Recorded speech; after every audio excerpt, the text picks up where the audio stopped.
আজকে স্যার আমরা আলাপ করছি কর্মজীবী মানুষ এবং উচ্চ রক্তচাপ এই বিষয়ে। তাই আমি এই পর্যায়ে আপনার কাছে জানতে চাইবো, অফিসিয়াল কাজের চাপে উচ্চ রক্তচাপ হওয়ার ঝুঁকিটা কতটা বেশি? একটু আগে যেটা বলছিলাম, শুধু অফিসিয়াল না, এমনিতেই দৈনন্দিন জীবনে সব চাপেই কিন্তু যারা একটু বেশি থাকে, টেনশন করেন, তাদের একটু আসলে একসময় প্রেশারের টেন্ডেন্সি হয়ে যায়।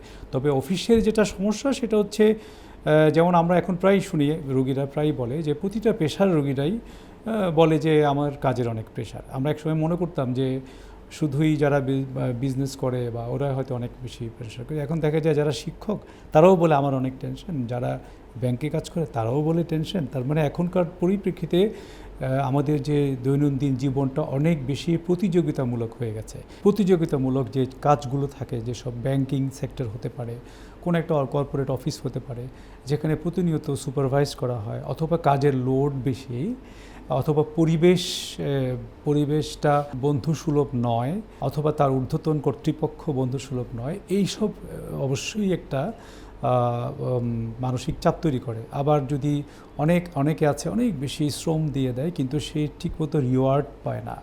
নন রিওয়ার্ডিং যে কাজগুলো যদি কেউ টানা করতে থাকে, তাদের কিন্তু আসলে দেখা যায় যে এটা একটা ফ্যাক্টর যে প্রেশার তৈরি করা।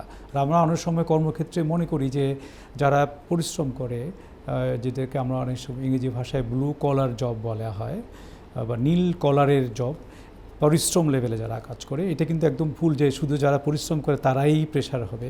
বরং যারা হোয়াইট কলার জব করে, যারা অফিসিয়াল কাজ করে, কন্ট্রোলিং কাজ করে, তাদেরও দেখা যায় বিভিন্ন রকম চাপে থাকে এবং তাদেরও সমপরিমাণ ঝুঁকি থাকে একটা কর্মক্ষেত্রের প্রেশার, এবং সেটা রক্তচাপ নিয়ন্ত্রণ করতেও একটা বড় ধরনের ভূমিকা রাখে। স্যার, এবারে জানতে চাইবো, এই যে অফিসিয়াল কাজ হোক বা দৈনন্দিন যে কোনো কাজের চাপে হয়তো দেখা যাচ্ছে আমরা আমাদের খিদাটা মিটিয়ে নিচ্ছি ফাস্ট ফুড দিয়ে।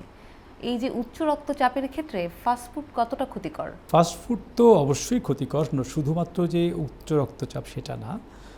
ফাস্ট ফুডে আমরা বা জাঙ্ক ফুড যেটাই বলি, যেটা শর্টকাট একটা খাবার, রেস্টুরেন্টে খুব আকর্ষণীয়ভাবে বিক্রি করে।